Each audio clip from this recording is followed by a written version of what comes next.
All right, guys, I'm back in the garage of awesomeness, as you can see, with my new to me F-150. So today I'm going to be basically taking the bumpers off and the trim piece under the front grille, so that way I can get them ready for paint this week. I have a new grill showing up, so I'm going to get it all done at the same time, put everything back on. But today I'm going to start off in the back of the truck. So what I'm going to be doing today is I've got a replacement Ford emblem back here that I'm going to be throwing on. And it looks a little something like this. I know, not a ton different, but I kind of like it because it's not, I don't know, it's kind of black and kind of polished. So I think it looks kind of cool. I think once it's on there and kind of, once I kind of start getting the rest of the truck put together, I think it's actually going to look really good. I also got a matching one for the front.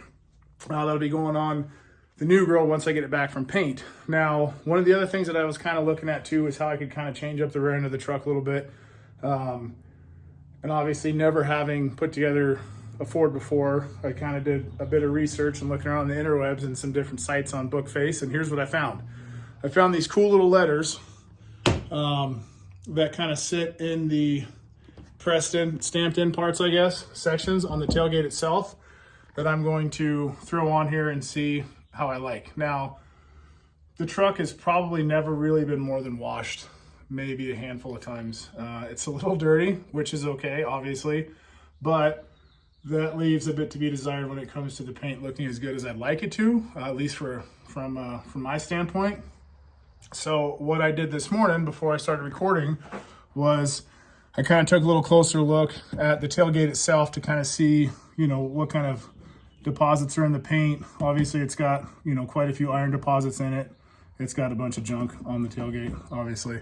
So before I start peeling the paint off with my fingernail, I actually used the 0, right, in the F-150 section of the tailgate as kind of like a test subject or a test area.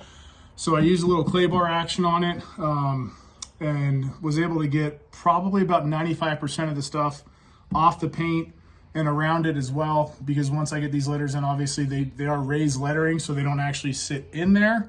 So I'm going to give it a shot and see what I think, and then I'm going to be taking the rear bumper off because apparently the rear sections, the end caps here and over here, do come apart separately from the rest of the bumper, and those are the pieces that I'm going to get painted.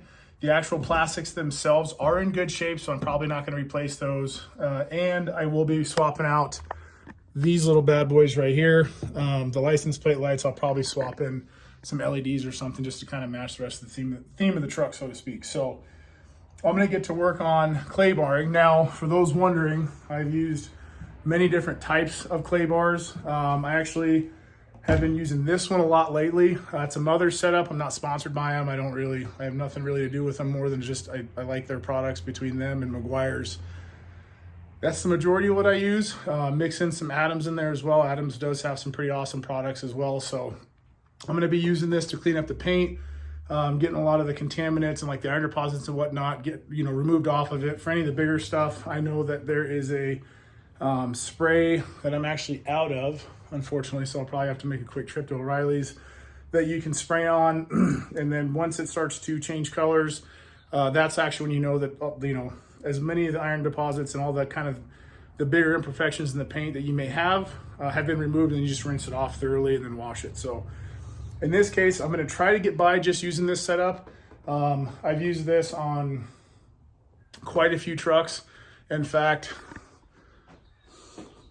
my new to me Mega Cab, well, not so new to me, I guess I've got plates on it now. So I've clay barred that entire truck from top to bottom, front to back, using this kit right here. And I gotta say, I was actually quite pleased with it before I went to town and used some compound and cleaned up the paint with some wax. So I'm gonna get to work on this. So I'm gonna show you real quick, if you can kind of get an idea. I don't know how good the camera is, but you can kind of see, you've got some iron deposits in here, and there's some other kind of little imperfections in the paint itself. I'm gonna try to clean up. And like I said, I'm gonna try to use that Mother's kit as much as I can and see how well it works for me. So I'm gonna get to work on this. And then from what I've seen, as far as removing the rear emblem, you do have to take the access panel off the inside of the tailgate and then pop this cap off. And I'm hoping that should give me the space that I need to get down into there. But then again, I've never done this before. So I'm gonna give it a shot anyway, see how I like it. Once I get that knocked out, as well as the lettering, back bumper's coming off, I'll spin the truck around and get the front end going with the front bumper and the trim piece under the grill. So I'm gonna get to it. All right guys, so I'm on the back side of the camera right now because I kind of want to show you where I'm at so far, right? So this side of the tailgate is done. Basically from tail light to just inside the emblem right here. But I went over the 0 again. I've started on the 5. So basically from here kind of over is all done. Everything that's left on the paint is basically just scratches and, you know, little rock chips on that, which is fine. I've got some touch up. I'll go through and clean it up top by the tailgate handle in that little spot. But let me show you kind of what I started with was over here on the driver's side. Now, this is the kind of stuff I'm talking about, right? You got a lot of these little rail deposits or iron deposits in the paint. Some of these lighter scuffs that will come out once I actually get all the stuff off the top. I'll go over it with a little bit of light compound to clean it up. But I mean, it's got some scratches right here, got a decent one right up here. But by the time that I'm done with the tailgate, you'll be able to basically just look at it probably from 5 foot, right? We'll give it the 5 foot rule. It's gonna look really good from 5 feet or further away. But when you get up close, you're gonna see all the little scratches. But this kind of stuff, right? All this stuff is what I'm working on trying to get off the paint right now and getting the tailgate cleaned up, and obviously getting inside here all cleaned up as best as I can. That way when I put the new kind of raised emblems on it, it's got a clean surface to stick to. I don't have to worry about them peeling off. But all right guys and gals, so a little bit of an update. So as I was clay barring the tailgate, I figured it'd probably be easier to take the factory badge out of the middle before I replace the new one, obviously, and kind of get inside there as well, just to make sure that I didn't miss any spots that were kind of in between, like the logo and kind of the tailgate. So here's how I did that. So on the inside of the tailgate, there's an access panel that you can tell I've clearly removed, right? And there are 8 T25 bolts that hold that down, which I've removed, placed all of them in the tailgate kind of, you know, where they're supposed to go back to basically mount said access panel back here. Now, the factory logo, much like the new one that I got, does have some adhesive on the back. Obviously this one, as you can tell, doesn't really have much left because most of it was on the tailgate. And then it's got these 4 clips, as you can see, which help obviously secure it in the tailgate, kind of sink it down and help the adhesive do its job and seal it in there. So basically what I did to get this off was I heated up the badge after I'd removed the access panel. I took this bad boy in there and kind of moved the clips around, positioned it where I could actually push the clips through the tailgate. And that released all 4 of the clips on here. And then I just got to finish taking the adhesive off. I'll get in there and do clay bar it on the inside where it's kind of recessed, throw the new badge on, and get finished on the driver's side of the tailgate. Yes, I have a problem. Yes, I do this all the time, but it's fun and I enjoy it. And I'm not creating more work because I was going to replace this anyway, like I said earlier. So, all right guys, so I am pretty much done with the tailgate. As you can tell, I got the raised letterings, each individual piece put in, as well as the new Ford emblem, which I think turned out pretty good, pretty nice, right? Just little stuff, something simple. I also got the tailgate touched up a little bit. Not gonna lie, I'm getting better with touch up as time goes, but I'm still working on it. It's a work in progress. So I kind of touched up a couple little spots in the tailgate, obviously, that I probably pointed out to you guys before. Needs another coat and obviously some clear coat, but I would say overall that the tailgate turned out pretty nice.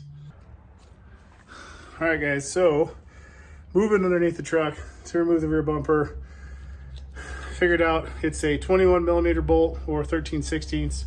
Either one actually works pretty well. So let me show you. I decided that I was just going to remove the bolts. As you can see right here, I took the nuts off. There's 3 of them that connect, that hold the bumper and the hitch and the entire assembly to the back of the frame. So you got one up top, and then obviously the two down below. Now, wiring wise, which is what I'm trying to figure out right now, crawling around underneath this thing is pretty fun. But it's gotta get done. So let's move around over here. Let me show you what I'm talking about. So grab my flashlight. So over on this side, you've got all the wiring. Now, there's a harness right here that unplugs up here for the wiring. That is what I'm going to undo so I can try to pull everything off at one time. So my goal is to basically take the entire rear bumper off and then kind of get it taken apart so that way I can have the end caps painted, and then I'm going to move up to the front. So with that being said, wish me luck. All right, guys, I got the back bumper basically, well, bumper's off obviously, but I've got half of it taken apart. As you can tell back there, that is the plastic piece right there that sits across the top of it and kind of covers up all the top of the end caps and obviously the top of the center section, which kind of has everything in it as far as the wiring harness and the hitch and everything. So on the bumper end caps, as you can see right here, this is what I was getting to. So this piece right here is the driver's side end piece. Obviously it bolts in, and there are 5 bolts that hold this together, okay? They look a bit like this. And you've got basically one here, you've got another one right here, and then last but not least, there's one that's actually on the inside that supports it to the center section. I thought there was 5. Apparently there are. I'm missing one. So yeah, so now I'm gonna get to work on the passenger side of the bumper and take the cap off, and then just kind of account for everything nuts and bolts wise, get this cleaned up, and then get started on the front.